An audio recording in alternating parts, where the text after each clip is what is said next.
It's less than 2 weeks till Christmas. Here's a recap of Week 2 at Gulfstream Park 2012-2013, the week of December 12th through the 16th.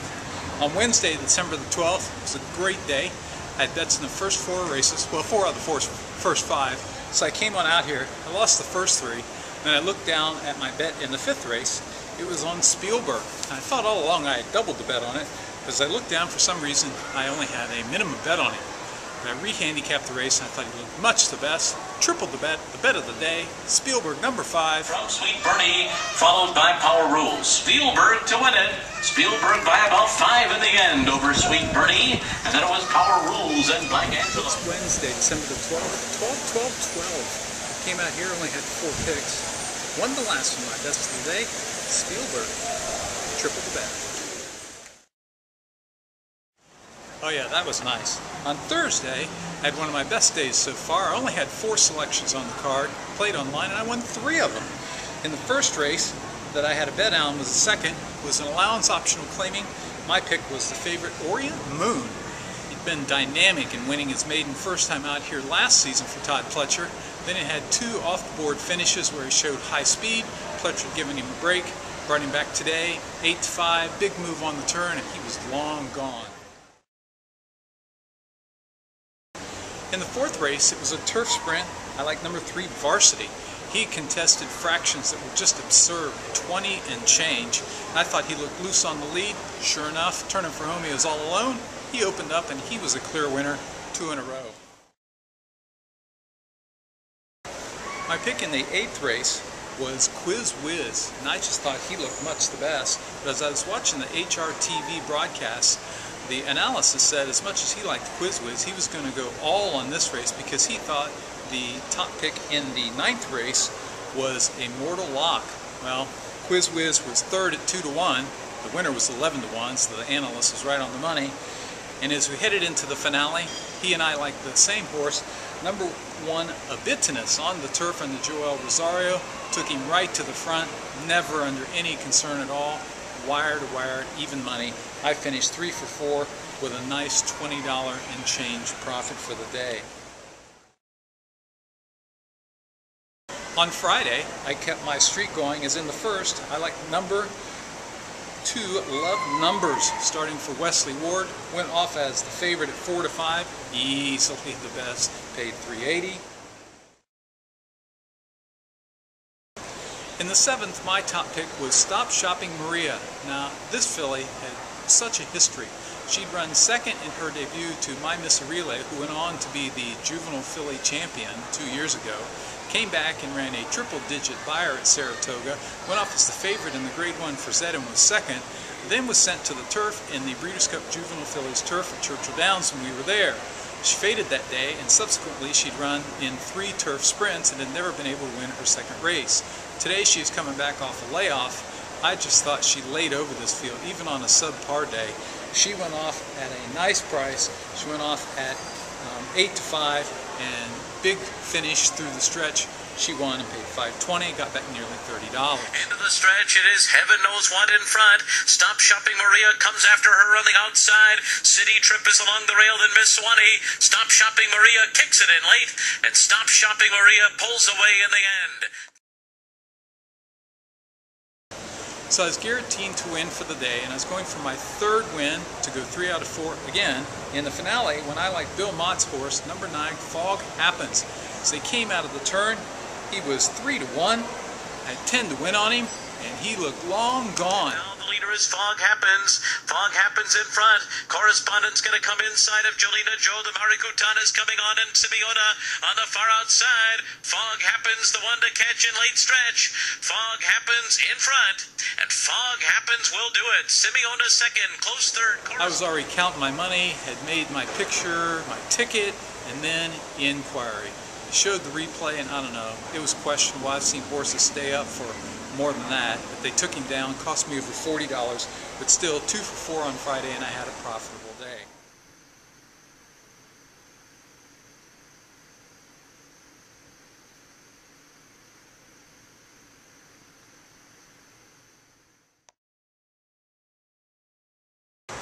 On Saturday, I had originally thought I might come out, and then I just didn't like who was running in the feature race out here, and the first 2 college bowl games were on, so I decided to stay home. The good news was I won with 3 of my added money bets, including my best of the day, and I should have won more money than I did, and I won the only Grade 1 stakes race on the day. My first added money win was in my first race on my sheet, the second at Aqueduct. I liked Long River, much the best at odds on. In the 5th at Gulfstream, Ken and Sarah Ramsey, who have been off to a hot start as owners, had an entry in here. 2 different trainers, 2 different jockeys. Either one of them would have been my choice, but together they looked formidable. I preferred Steal the Dance. I also liked Tipsy, and it was Tipsy who came home as much the best when I had tripled the bet on that horse as well. The 8th at Aqueduct was their feature race, the Gravesend. Saginaw, already a 9-time winner on the season, was going for his 10th win of the year. I thought there was some speed on the rail that could give him trouble, but they scratched out of it, so I elevated him to bet of the day, and as they turned for home... For the top of the stretch, Royal Courier on the inside and Saginaw on the outside. The half mile in 45 and 4/5 seconds. Royal Courier digs down at the rail. Saginaw on the outside. There's nothing between them inside the 8th pole. Saginaw and Royal Courier in a battle through the stretch. Saginaw comes away with the lead, and Saginaw wins for the 10th time in 2012.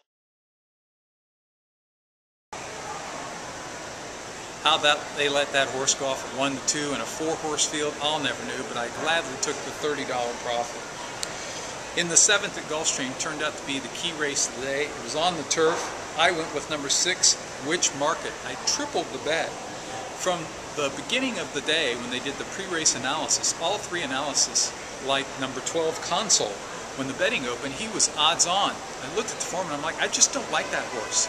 Sure enough, Which Market went off at 3-1 under John Velasquez, rallied wide out of the turn as they came through the stretch. And Yari is closing too, but here comes Which Market after Tis Sardonic Joe. These 2 down to the wire. Very close. Tis Sardonic Joe or Which Market. Photo finish, oh my! I watched the replay again. I really thought I won, and then the official photo came up. Oh, second. 15 to win at 3-1. I would have cleared over $60. Would have made for a winning day and a winning week for sure. The last race that I cashed in on, well, should have been a best bet, but I just had some question marks, and that was out west at Hollywood Park, their feature, the Grade 1 $750,000 cash call futurity going 1 1/16 for 2-year-olds. Todd Pletcher was sending out what he had called this summer his best 2-year-old, Violence. And that was after Shanghai Bobby, who will probably win the Eclipse Award, had already won 2 stakes races. I had 50 to win on him when he won his debut in a photo finish at Saratoga. He scored again in a Grade 2 race at Aqueduct, and instead of going to the Breeders' Cup, Pletcher sent him out west. I was considering $15 or $20 to win when I watched a DRF analysis video, and Mike Beer and Dan Illman pointed out that Todd Pletcher over the last 5 years, 0 for 26, shipping stakes horses out west to run on the synthetic surface. Uh-oh. But then I thought, there's no way Pletcher sends this horse out, who he says is his best 2-year-old, and Javier Castellano goes along for the ride if they don't think they're going to win. He was mid-pack as they turned for home, and then... Their title contender has dropped completely out of it. Simon Eisen, he's had enough. 6 from the front. Violence is going to come up and challenge. Fury Cap Corey at the top of the stretch. Fury Cap Corey, 3/4 of a length. Violence has every chance to outfinish him, and now he's set down, and it's down to these 2. Dense Legacy is 3rd, and Violence has taken over the lead. It is Violence now, a half length in front of Fury Cap Corey. Dense Legacy closing but too late. Violence, Fury Cap Corey. Violence wins the cash call futurity. Oh yeah, much the best. Cashed on that one as 30% on Saturday. The final day of racing for this week was Sunday, December the 16th. I came out here on track and I had 8 picks from the 10 races at Gulfstream Park. In the first race, which I bet at home, I liked number 8, What's Not to Like. led all the way into the stretch, looked clear and gone, and then the long shot, Tiki Taki on the outside, was coming to me. They're into the stretch. What's Not to Like by 2. Winking Star second. On the far outside, it's Tiki Taki trying to close in. Capitalism at Risk is dropped back to 4th. And then comes Forever Noble. Here comes Tiki Taki. On the outside of What's Not to Like, it's these two to fight it out to the finish. Here's the wire, and it's ahead, Bob. Photo finish! Dead heat, at least take the win. I doubled the bet. In the second race, I was 11-1, ran a good 4th. I passed on the third race. In the fourth race, I like number 3, Heiress to the Crown, 21-1. As they came out the stretch, she was closing. Oh, second to the 4 to 5 favorite. Good bet, just no cash. In the fifth, Daddy's Jewel was my pick. Number 9, Joe Bravo aboard, was the only horse in the field who'd ever run at this one-turn mile configuration. Daddy's Jewel. Daddy's Jewel with the Rayland lead down to the wire. Daddy's Jewel and Joe Bravo to win. Then it was Mud Honey. Oh yeah, doubled the bet. At 640, got back over $30. I ran 8th at 4-1.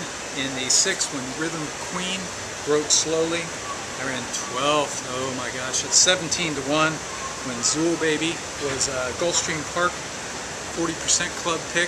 Edwin Broom's horse, Turf to Dirt, didn't run today.